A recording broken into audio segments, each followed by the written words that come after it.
So, I saw a lot of people breaking down the Nevermind 2 plots, giving suggestions to fix it, everything under the sun. Thing is, sometimes you just can't fix straight garbage, so you burn it, and from the ashes, you start anew. Disclaimer, I am no professional movie writer, but I will try my best to outline plots and scenes as I go along. This ended up being kind of a mashup between the synopsis and a treatment. I'm going to attempt to write my take on the Megamind 2 we deserve.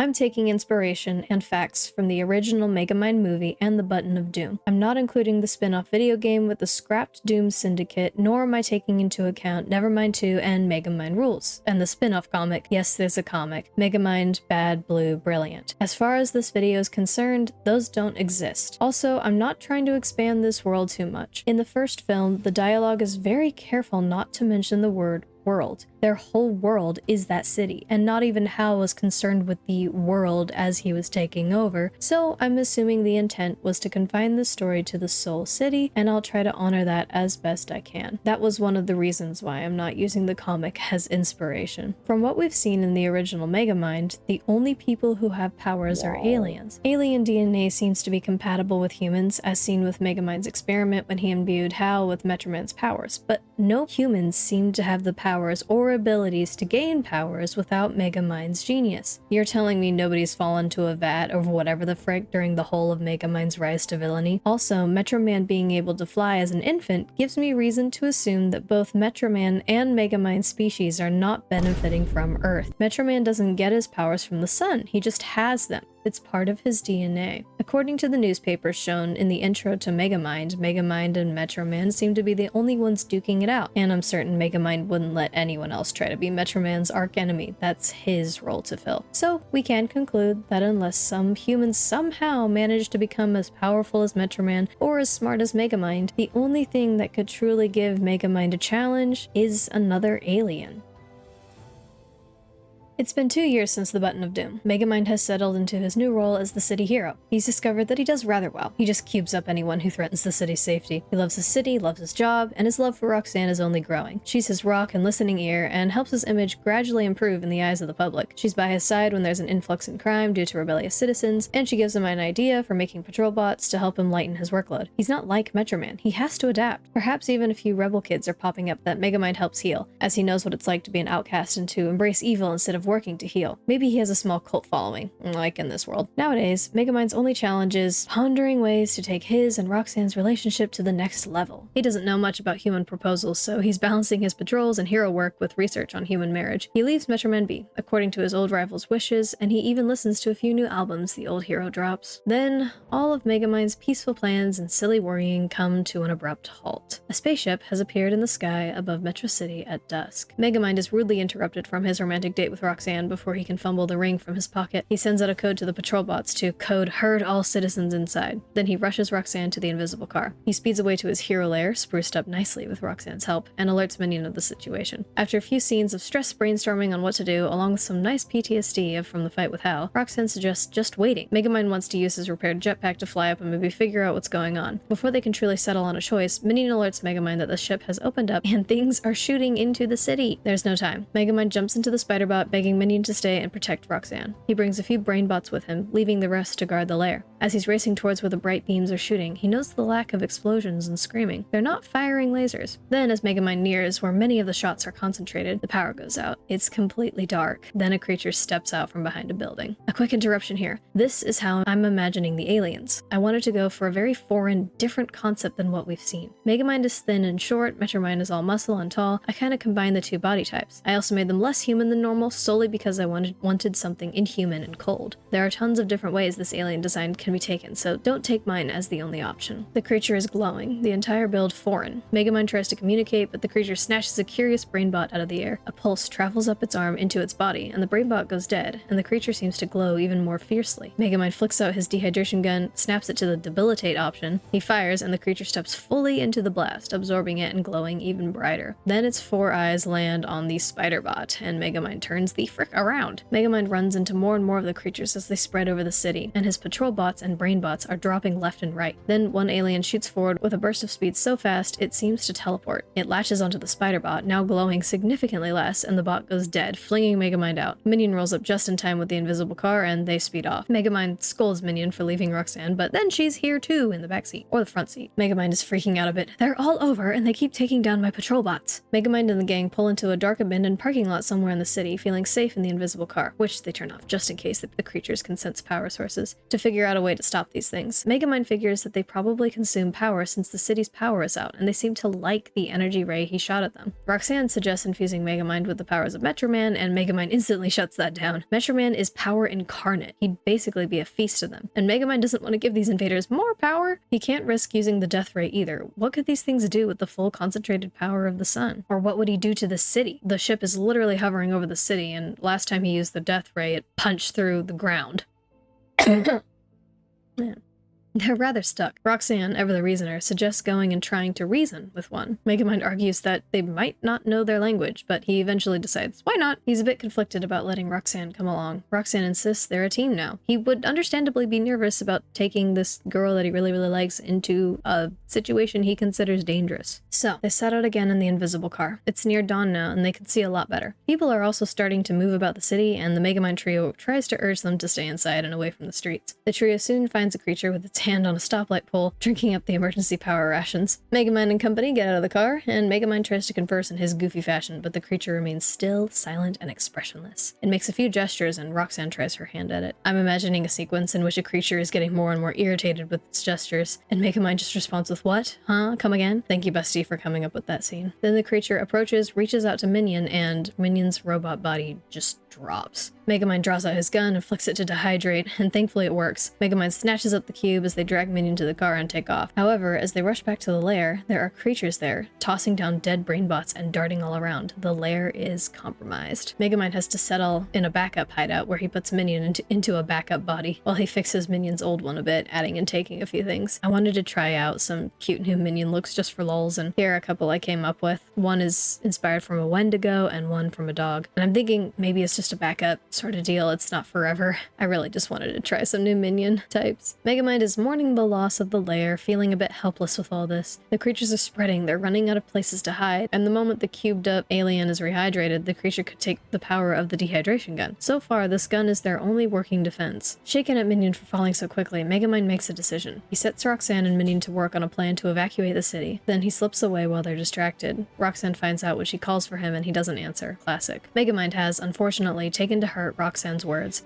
You can't give up. The Megamind I knew would never have run from a fight, even when he knew he had absolutely no chance of winning.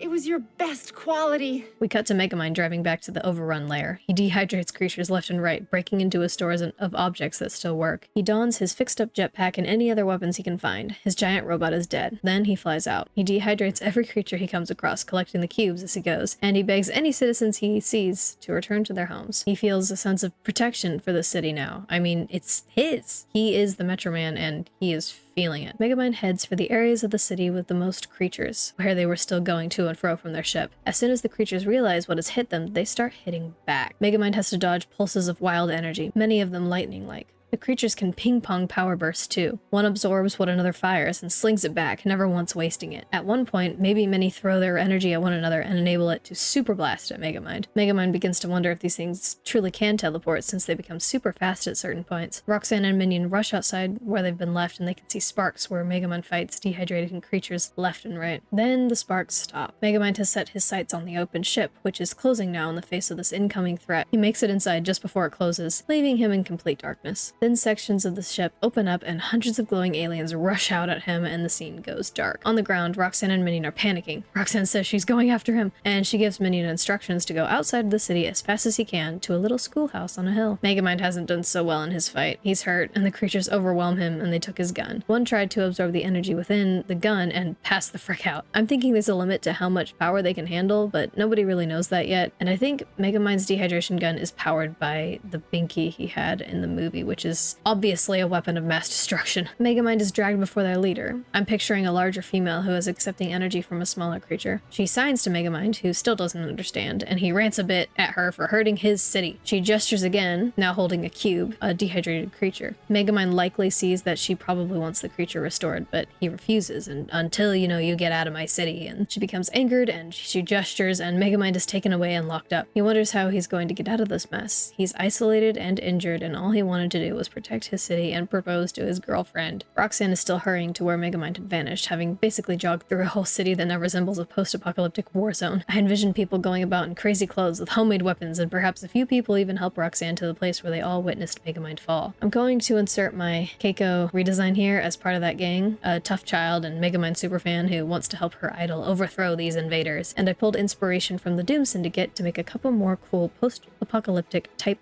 boys. Kiko's the gremlin, Dude Monkey is a tech nerd without tech, he fights with electric cords, Lady Doppler is a uni student, and this Go Fish guy is like a card game obsessed punk. Thank you to my many commenters in my first video for giving me a couple of these ideas. Soon enough, Roxanne is right below the ship hovering above their city. She's worried at the utter silence, and even the people who helped her seem agitated. Roxanne picks up a few cubes, remnants of Megamind's battle. She's spotted picking up the cubes and is confronted by a gesturing creature who is also gathering up cubes. Her new friendo gang, likely made up of a lot of the criminals Megamind once aided, instantly goes hostile and begins to try to drive the creature away with their homemade, no power needed weapons. Amidst the shouting and growing hostility, Roxanne tries to talk or make peace with the creature, but the creature just grabs her and drags her up to the ship. I'm thinking it probably assumes she has something to do with the cubed up aliens, because as of right now, they don't know how to fix their fallen brethren. Minion, meanwhile, has made it to Metroman's hideout, where he's utterly flabbergasted that the superhero is alive. He explains the situation, saying Megamind is in terrible trouble and that he's gone off on his own and vanished. Minion pleads that the creatures absorb energy, that Megamind's gadgets are useless, and that Metroman would be in danger as soon as they realize he exists. If Metroman hits them while they're unsuspecting, they could have a chance. Metroman protests that he's retired, but he eventually relents, dons his cape, and blasts off, Minion in tow. He's gonna help his no hard feelings bud one more time. Metroman sets Minion down in a safe place near the hovering ship. I'm picturing the park area, or maybe a big building, saying he's going to get Megamind in return, and then he'll send these things back to where they came from. Minion agrees, and Metroman enters his super speed state, wary of these things trying to steal his power. While Minion is waiting below, citizens begin to gather around him. Metroman smashes his way into the ship and into darkness. He speedwalks around, searching for Megamind. Then a creature rounds the corner, matching his own speed. Metroman engages in battle with the creature, who is rapidly losing its glow and getting slower. Metroman blasts the creature with his laser eyes, on instinct, and the creature instantly brightens up massively and fights harder. Every touch makes Metroman lose power, and the creature can stay at this insane speed longer. Other creatures soon join the fight. In the ship, Roxanne has been brought before the queen alien person giant. An alien steps up with a strange device which they try to put on Roxanne's head. She fights with them a bit, and then Metroman smashes into the room and drags her out. In his cell, Megamind is looking for a way to get out, probably crawling around and tapping on walls, and he's muttering and practicing proposal spiels as he searches. Roxanne, say we don't make it out of here.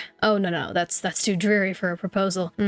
Roxanne, I've loved you from the very moment you— oh, no, I liked her before then. He's soon interrupted by loud fighting noises. It's like several sonic booms going off at once, and lasers bore through the wall at one point. Metroman eventually finds Megamind, carrying Roxanne in his arms and trying to protect her as aliens drain his power. He's going in and out of hyperspeed. Metroman greets Megamind with the classic, anyone order a super rescue? Metroman kicks another attacker away, tossing over Megamind's gun. I think you dropped this. Megamind is absolutely shook at this revelation. You came to help me? No time for talking about that, little buddy. We gotta go. Metroman snatches him up with Roxanne, cuts open the floor with his lasers, and drops through as a bunch of creatures try to grab him before he can escape. But as they're flying down, Metroman mutters that he doesn't feel too good. He's noticeably tired, and I guess the aliens just drained too much of his power. Markiplier goes limp as they reach the place Minion waits, managing to give his fragile passengers a safe landing. Megamind and Roxanne take up a stance over his body, and Minion rushes out to join them, holding the Forget-Me stick and the sleep spray, probably the only weapons Megamind had that didn't require power. Then we get a classic slow-mo shot of some heroes standing back to back and keeping aliens away as best they can. I'm also imagining some epic sweeping looking shot spinning around as aliens dive in and try to recapture the man who cubed up their friends. And I'm envisioning the gangs of people out wandering the city starting up a battle cry and running to join the fight and help protect Megamind. Megamind's probably also awed and dismayed that his citizens, the ones he's supposed to protect, are putting themselves in harm's way to shield him when he's hurt and can't fight as well. During the fight, Megamind finally manages to propose, because I am a sucker for battle scene proposals like Pirates of the Caribbean level. Just that was absolutely adorable. Gosh, I love that. Need more of it. Roxy, what? I'm a little busy. Remember the night that you dumped me? Are we really bringing this up again now? Well, yes, because I would like you to look back one last time when you have a moment. And, you know, then she turns and sees a ring.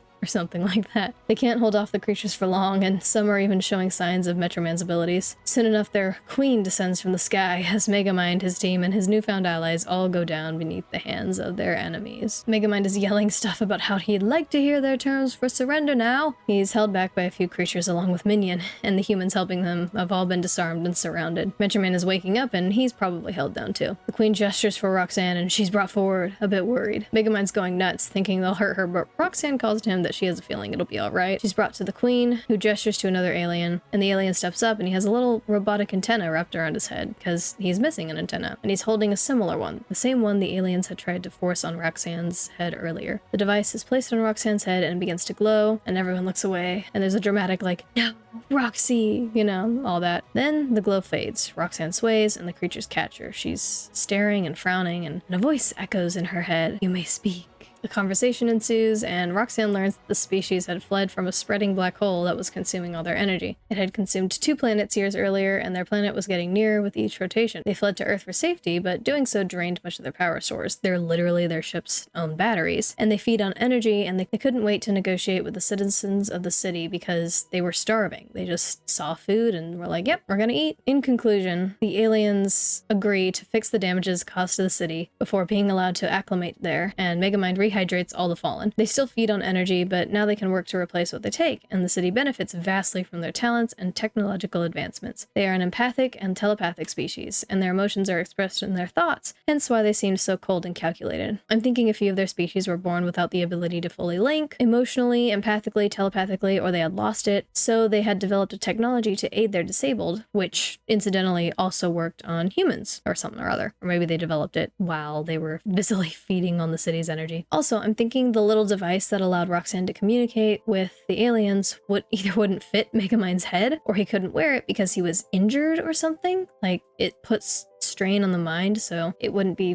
wise to strain his mind while his body is injured, or something like that, you know? Or maybe his mind is just too brilliant. The aliens even helped take on the burden of protecting the city, and I'm confident Megamind would even employ some of the fans to aid in his patrol and other hero work, thus assembling a mixed team of aliens and humans alike. Megamind is married to Roxanne in a decked-out lair, and Minion is, of course, the best man, and Megamind learns just how much his citizens care for him now. Also, the gang from earlier, they're definitely getting sidekick roles. Megamind gang, Mega gang. Let's do it, Mega Gang. Now, my brother suggested a cool alternative ending in which the creatures just need enough energy to leave Earth and to find another habitable planet to settle on. And we can get a really nice wave goodbye scene and all that, you know? However, I do think these aliens need a planet with water because Megamind was able to dehydrate them, so obviously they have some form of water in them. Maybe that's why they also aimed for Earth. So, that was a lot of talking. I hope the ending isn't too complicated, but I honestly like the idea of poor Megamind and Metroman no longer being alone on Earth. Also, because Megamind is so unused to having to protect the ones he loves, he might have tried to keep his family and the city in a bubble of protection, trying to be the shield Metroman always was. What did you guys think about the alien invasion idea? Does it make sense? What would you do differently? There are thousands of possibilities for a Megamind 2, and I've heard some really awesome ideas in my redesign video comment sections, so please don't take this as the only option. Just consider it as my very rough take and my thought process, what I would like to see. Please subscribe and like this video. It literally took me a day to write the script alone, and several days after that to edit it into something that wasn't just thoughts. What would you guys like to see next? I'm thinking of redesigning Bible Man, or this series I saw called Unicorn Academy on Netflix. Let me know.